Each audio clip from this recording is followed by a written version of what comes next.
신명기 5장에서는 모압 언약의 십계명이 있습니다. 출애굽기 20장에는 시내산 언약의 십계명이 나옵니다. 그 시내산 언약이라는 것은 그 이스라엘 백성이 애굽에서 나온 직후에 정확하게는 이제 3개월 걸렸습니다. 시내산까지 오기에 그때에 약 1년 머무르면서 이스라엘 백성들이 이제 그 하나님과 언약을 체결하게 된 것입니다. 그래서 시내산에서 언약을 맺었다. 그래서 시내산 언약이라 이렇게 칭하게 되는 것입니다. 그럼 모압 언약은 무엇인가? 모압 언약은 이스라엘 백성이 광야 생활 40년 이걸 끝나고 가나안 땅에 들어가기 직전에 모압 평지에서 체결한 언약이 되는 것입니다. 그래서 시내산 언약, 모압 언약을 이제 한마디로는 모세 언약이라 이렇게 이제 칭하고요.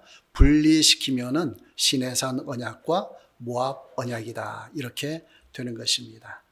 자, 지난 시간에 우리가 살펴본 것처럼 십계명이란 무엇인가? 십계명은 언약의 부칙이라고 말씀드렸죠. 그 언약에는 두 가지가 있다라고 했어요. 두 가지가 포함되어 있다. 언약의 내용과 언약의 부칙입니다.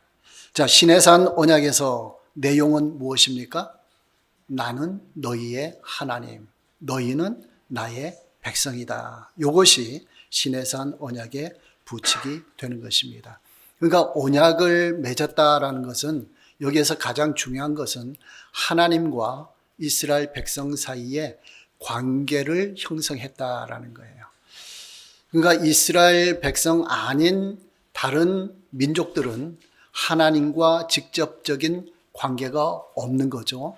그러니까 이스라엘 백성은 언약을 체결함으로 나의 백성이다. 나만 믿는 백성들이다. 이렇게 이제 되는 것입니다. 자, 그래서 언약의 부칙은 십계명이라고 했죠. 그렇기 때문에 십계명은 그 관계, 하나님과의 관계를 유지하기 위한 규칙이라는 것이죠. 그러니까 십계명을 지키느냐, 못 지키느냐, 이것이 하나님과의 관계가 유지되느냐, 안 되느냐, 이렇게 관련이 된다라는 거예요. 다른 말로 말하면은 언약 백성으로서 머물러 있느냐, 머무르지 못하느냐, 이렇게 관련이 된다라는 거예요. 자, 그런데 십계명은 율법의 기초로서는 매우 중요합니다. 십계명이 엄청 중요합니다. 그렇지만 하나님과의 관계에서는 최저 단계라 그랬죠. 하나님과의 관계를 유지하는 수준이다라는 거예요. 자, 하나님과의 관계에서 최고 단계는 무엇이라고 했습니까? 마음을 다하고 뜻을 다하고 힘을 다하여 하나님을 사랑하라. 이 계명이 최고의 단계라고 했습니다. 그러니까 우리가 십계명을 단순히 잘 지켰다고 해서 신앙생활 잘하는 것 아니다라는 것이죠. 최소한 십계명은 지켜야 신앙생활이 유지가 된다라는 것이고요. 그리고 신앙생활을 더 잘 하도록 하기 위해서 높은 수준의 다른 계명들을 주셨다라는 거예요. 그러니까 신앙생활이라는 게 뭐냐?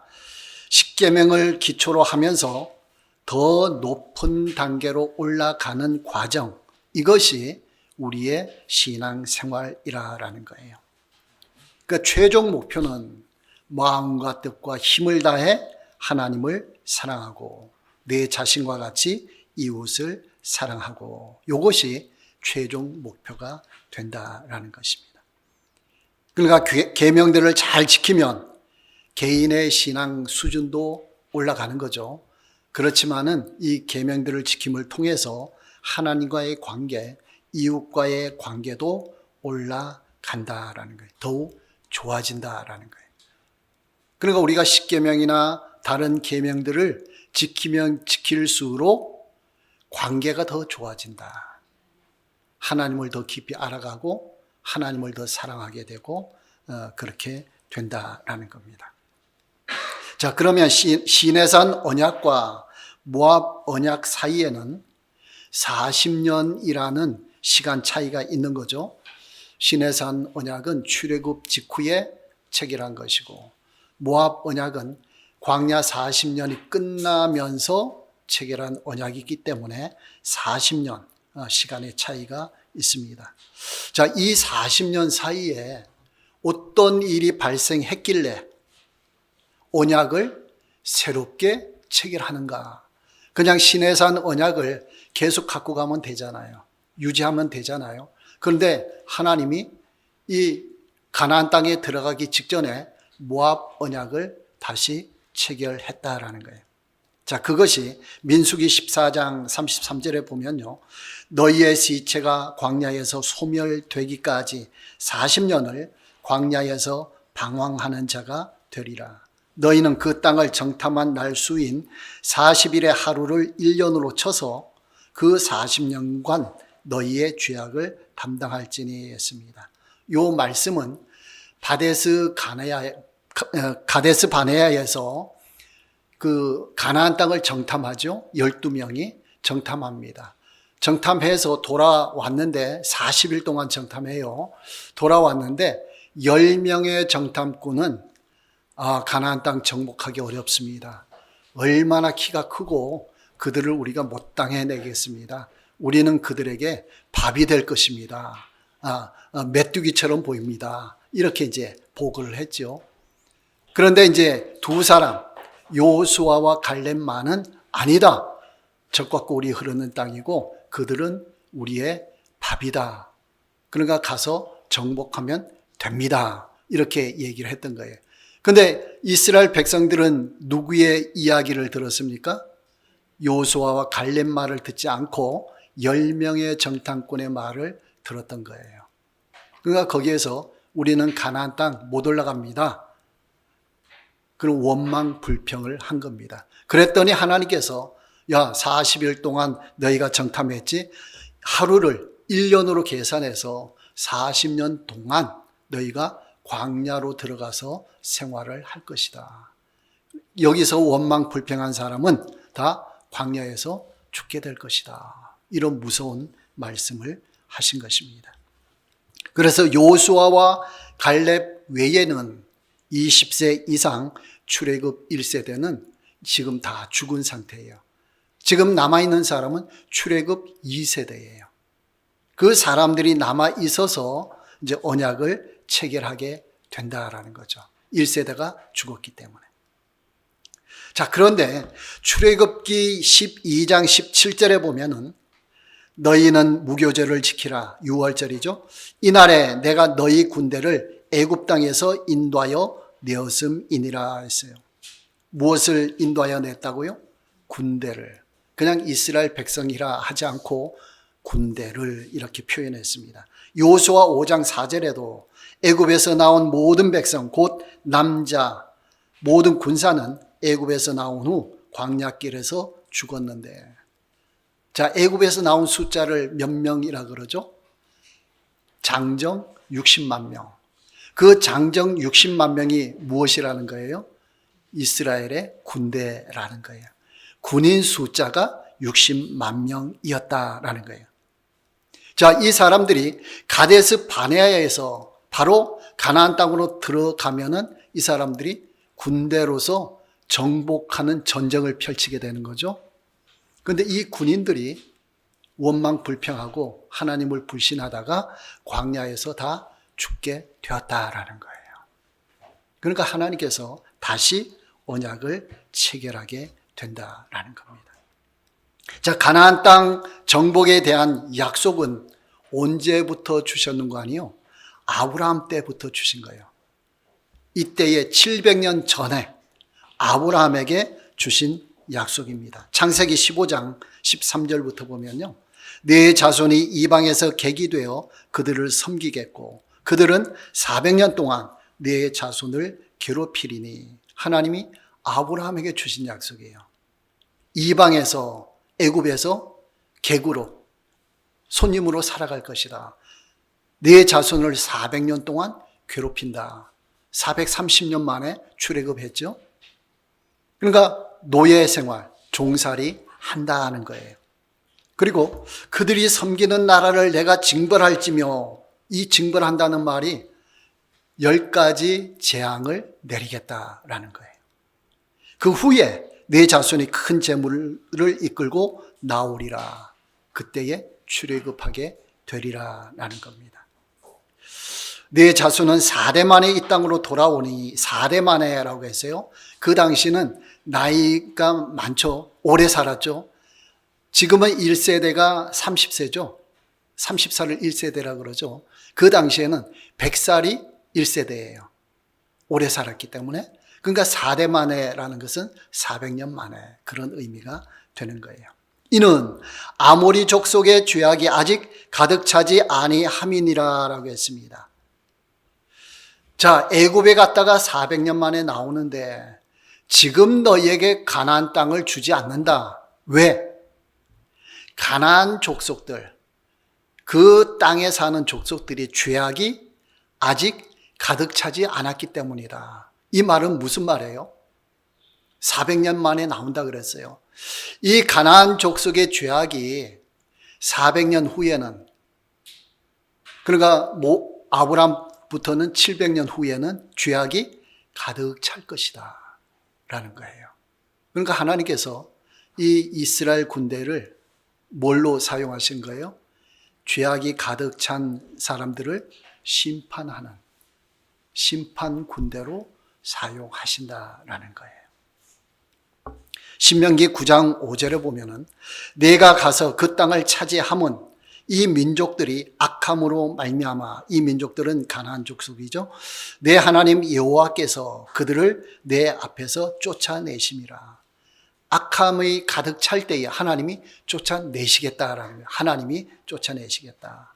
내 조상 아브라함과 이삭과 야곱에게 하신 맹세를 이루려 하심이니라. 아브라함과 700년 전에 약속한 것을 이루기 위해서다. 신명기에서 말씀하십니다. 그리고 신명기 7장 1절 2절 말씀, 이 중요한 말씀이에요.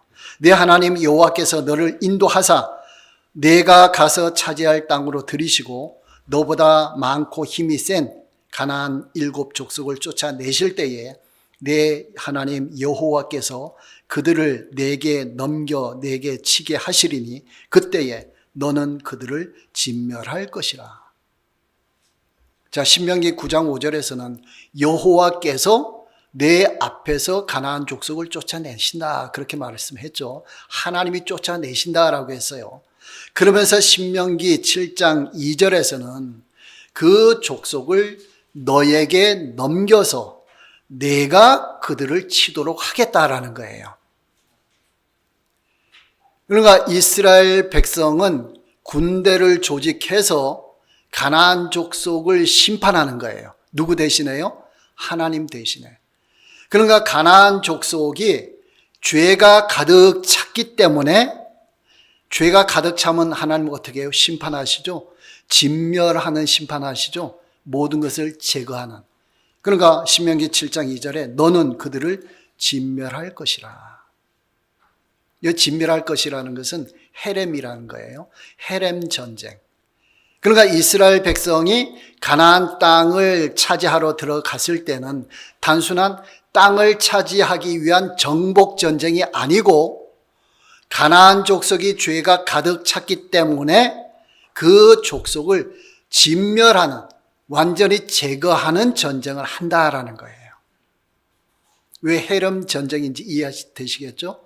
왜 가나안 정복 전쟁이 그렇게 완전히 제거하는 전쟁인지 그 이유가 바로 여기에 있습니다. 자, 노아 때는 하나님이 무엇으로 심판하셨죠?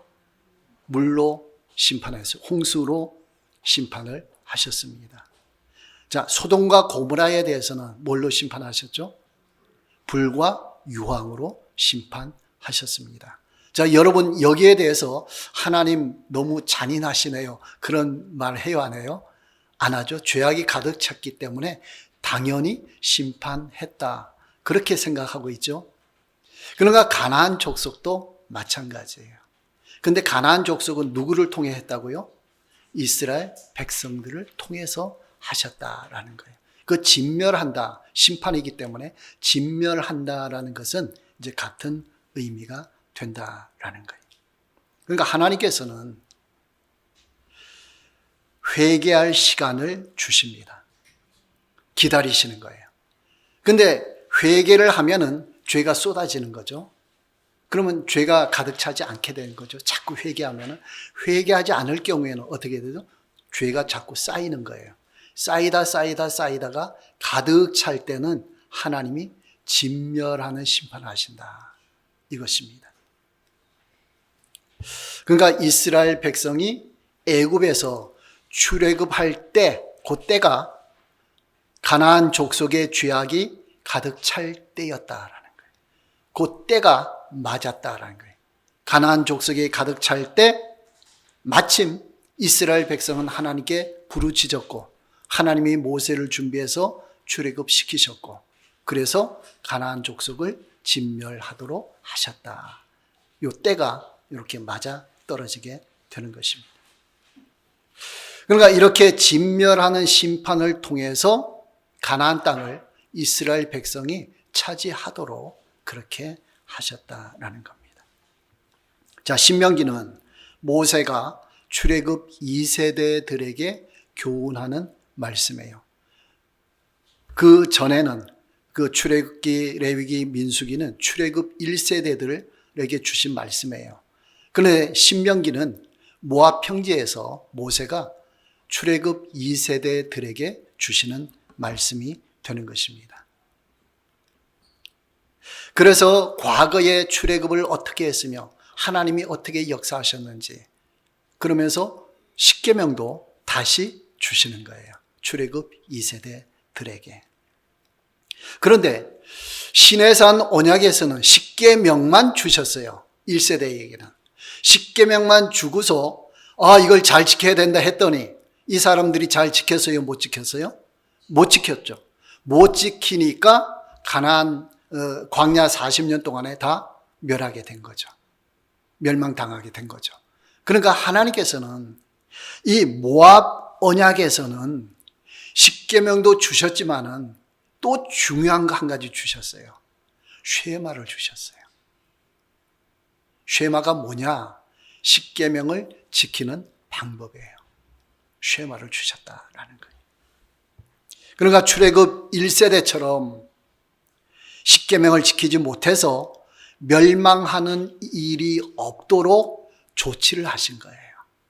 그래서 쉐마를 주셨다라는 거예요. 그러니까 이스라엘 백성들이 앞으로 멸망하지 않으려면 일단은 뭘 잘 지켜야 돼요? 십계명을 잘 지켜야 되는데 십계명을 잘 지키기 위해서는 뭘 따라야 돼요? 쉐마를 따라야 된다라는 거예요. 쉐마를.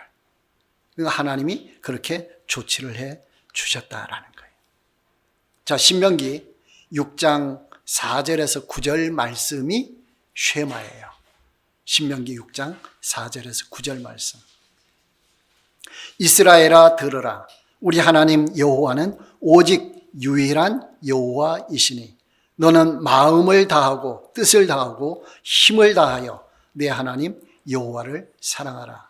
오늘 내가 내게 명하는 이 말씀을 너는 마음에 새기고 내 자녀에게 부지런히 가르치며 집에 앉았을 때에든지 길을 갈 때에든지 누워 있을 때에든지 일어날 때에든지 이 말씀을 강론할 것이며 너는 또 그것을 내 손목에 매며 기호를 삼으며 내 미간에 붙여 표로 삼고 또 내 집 문설주와 바깥문에 기록할지니라. 이것이 쉐마예요. 자, 그런데 우리가 율법을 지키는 것의 최고의 높은 단계의 계명, 이게 뭐라고 했죠? 마음을 다하고 뜻을 다하고 힘을 다하여 주 너의 하나님을 사랑하라 라고 했죠. 그 계명이 어디에 있는 거 아니요? 이 쉐마 안에 들어있어요. 신명기 6장 5절 말씀에 들어있다라는 거예요. 최고 높은 단계 계명, 율법 지킴의 목표, 모든 계명들의 목표, 이것이 쉐마에 들어있다라는 거예요. 그러니까 이 쉐마에는 율법을 어떻게 지킬 것인가, 여기에 대해서 4가지 단계를 말씀을 주고 있습니다. 자, 첫 번째는 하나님 백성의 기준이에요. 4절 말씀이에요. 오직 유일한 여호와이시니. 이 말씀은 유일하신 하나님을 믿는 사람이 하나님 백성의 자격이 있다라는 거예요. 그러니까 하나님을 믿는 사람은 하나님만이 참 신이시다, 이것을 믿어야 된다는 거예요. 그렇기 때문에 1계명, 2계명 지킬 수 있어요, 없어요? 지킬 수 있는 거죠, 쉽게. 오직 하나님만이 유일하시다, 참 신이시다, 이걸 믿는 사람이 하나님 백성이기 때문에 당연히 1계명, 2계명은 그냥 지키고 가는 거예요. 그렇죠? 이게 자격이다. 그렇기 때문에 10계명은 하나님을 일단 믿기로 한 사람에게는 쉬운 계명인 거예요. 최저선인 거예요. 다른 신을 섬기면 오직 유일한 하신 하나님을 섬기는 그 자격에서 떨어지는 거죠. 다른 신들을 함께 섬기면. 자, 첫 번째는 하나님 백성의 자격이에요. 두 번째는 율법을 지키는 목표예요. 5절이죠. 지금 말씀드린 것처럼 마음을 다하고 뜻을 다하고 힘을 다하여 내 하나님 여호와를 사랑하라. 너희들이 십계명을 지킬 때, 율법을 지킬 때 이 목표를 향해서 가야 된다라는 거예요. 다른 신만 섬기지 않는다 해서, 나는 우상 섬기지 않는다고 해서 거기에 만족하며 하고 있으면 안 된다라는 거예요. 마음과 뜻과 힘을 다해. 예수님은 여기에 뭘 붙였다고요? 목숨을 다하여 하나님을 사랑하는 이 단계로 올라가야 된다는 거예요. 우리에게 이런 축복이 있기를 바랍니다. 하나님을 사랑하는데 보통 사랑하는 게 아니고 목숨을 다해서 사랑하는 거예요. 여러분, 이 경지에 들어가면은 세상과 나는 간 곳 없고 구속한 주만 보이도다, 이렇게 되는 거예요. 그 어떤 사람들은 그래요. 아, 천국에 가면 재미가 없어 어떡하지? 할 것도 아무것도 없는데 재미가 없잖아. 게임도 없고 어디 놀러 가는 것도 아니고 천국은 어떻게 되나? 재미가 없는 거 아닌가? 여러분, 이 계명을 보면요, 천국이 어떤 곳인지 아는 거예요. 목숨을 다해서 하나님과 사랑하는 관계가 되면은 하나님과 함께 있는 것 자체가 최고예요. 믿습니까? 여러분, 친구 사이도 그냥 가까이만 있어도 좋다, 이런 사이가 깊은 관계죠. 여러분, 부부 관계가 이 관계로 들어가야 돼요. 가까이 있어도 좋다, 다른 것 안 해도 좋다. 이웃을 사랑하라. 남편과 아내를 자신과 같이 사랑하라. 그 관계가 되면은 그냥 가까이 있는 것 자체로 좋은 거예요. 다른 것 안 해도 좋은 거예요. 여러분, 이런 체험을 해야 돼요. 이런 신앙 체험을 해야 돼요. 우리는 이런 깊은 하나님의 목표를 우리는 등한시하고 다른 것에 많이 신경 쓰거든요. 다른 것을 많이 해서 보충하려고 해요. 그럼 더 피곤해지는 거예요. 성과는 없는 거예요. 어느 수준에서 그냥 피곤하게 사는 거예요. 여러분, 이 단계로 올라가시기 바랍니다. 그런 축복이 있기를 바랍니다. 하나님과의 관계에서도 하나님만 있으면 좋습니다. 하나님만 있으면 좋습니다. 아무것도 필요 없습니다. 이런 단계로. 우리가 살아가는 과정은 성화의 과정이죠. 점점 거룩해지는 과정. 예수님을 닮아가는 과정이에요. 이 과정에서 우리는 성화를 이루는 과정을 하나님을 위해서 이 일을 많이 하고 뭔가 봉사를 많이 하고 뭔가 업적을 많이 쌓고 이런 쪽으로 많이 생각이 있거든요. 근데 그것보다도 더 중요한 기본적인 것은 하나님과 사랑하는 관계가 깊어지는 거예요. 이렇게 들어가야 되는 거예요. 이걸 놓치고 다른 걸 많이 한다 해도 하나님이 큰 의미가 없다라는 거예요. 이쪽으로 들어가는 것이 가장 우선적이에요. 아가서 있죠? 솔로몬과 술람미 여인. 아가서. 그게 하나님과 우리 사이에 깊이 사랑하는 관계를 드러낸 거예요. 그렇게 돼야 되는 거예요. 부부 관계도 그런 관계가 돼야 된다라는 거예요. 우리가 이웃과의 관계도 하나님이 원하시는 것은 그런 관계예요. 이게 하나님의 백성의 공동체예요. 어느 수준에서만 하고 그냥 일만 많이 한다. 이건 오히려 하나님이 원하시는 것을 놓치는 부분이 많이 있어요. 물론 봉사도 하고 일도 하고 사역도 해야 되지만 그러다가 놓치는 게 더 중요한 부분을 놓칠 수가 있다라는 거예요. 그러니까 십계명을 지키는 목표가 뭐냐? 지극히 사랑하는 단계로 올라가는 거죠. 여러분, 내가 다른 건 못해도 이 단계로 올라가는 것만 해도 하나님의 큰 은혜요, 축복이에요. 또 하나님의 상급이 있어요. 이 단계로 올라가는 것만 해도. 저는 여러분들이 다 이 단계로 올라가기를 바라는 거예요.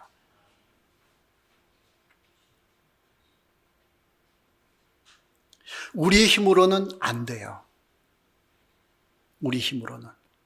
하나님께서 명령하실 때는 반드시 명령을 지킬 수 있는 길을 열어주셨어요. 그러니까 이 6절 말씀, 5절 말씀에 최고의 목표를 딱 정하시고 바로 6절 말씀에서 그 목표를 지킬 수 있는 방법을 주십니다. 내게 명하는 이 말씀을 너는 마음에 새기고, 말씀을 마음에 새길 때 목표가 이루어질 수 있다라는 거예요. 마음에 새길 때 어떤 역사가 일어나느냐? 성령께서 역사해 주셔요. 여러분 설교를 들으실 때 이 말씀을 귀로 듣고 마음에 새기시기 바랍니다. 그러면 성령께서 역사하셔요. 성령께서 역사하시면 깨달아져요. 깨달아지면은 말씀을 지키기가 쉬워요. 말씀에 은혜가 있고 말씀이 능력이 돼요. 그렇게 살아가는 길이 열리는 거예요. 그러니까 모든 계명들을 우리는 어디에 새겨야 된다고요? 마음에 새겨요. 하나님이 주신 교훈의 말씀, 이스라엘 백성에게 주신 모세를 통해 주신 말씀, 이것을 마음에 새기는 거죠. 그러면 너희는 목표를 이루어갈 수 있다라는 거예요. 그리고 나서 네 번째 단계는 7절 말씀에 내 자녀에게 부지런히 가르치며, 요 세 단계를 한 후에 누구한테 가르쳐요? 자녀들에게 가르치는 거예요. 이게 수직전도예요. 여러분들 이웃에게 가르치기 전에 먼저 자녀들에게 가르치시기 바랍니다. 뭘 한 후에? 1단계, 2단계, 3단계를 체험한 후에 자녀에게 가르치는 거예요. 이게 쉐마예요.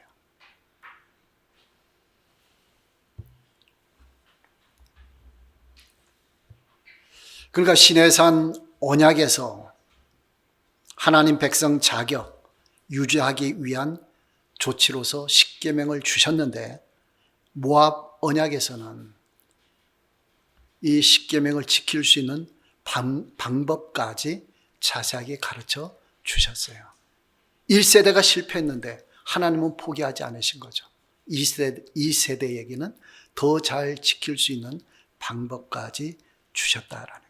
그러니까 모압 언약이 시내산 언약과 크게 다른 점 두 가지가 있어요. 첫 번째는 출애굽 2세대들과 체결한 언약이다라는 것이고, 그 다음에 두 번째는 십계명을 지키는 방법인 쉐마를 주셨다라는 거예요. 이게 이제 차이점이 되는 겁니다.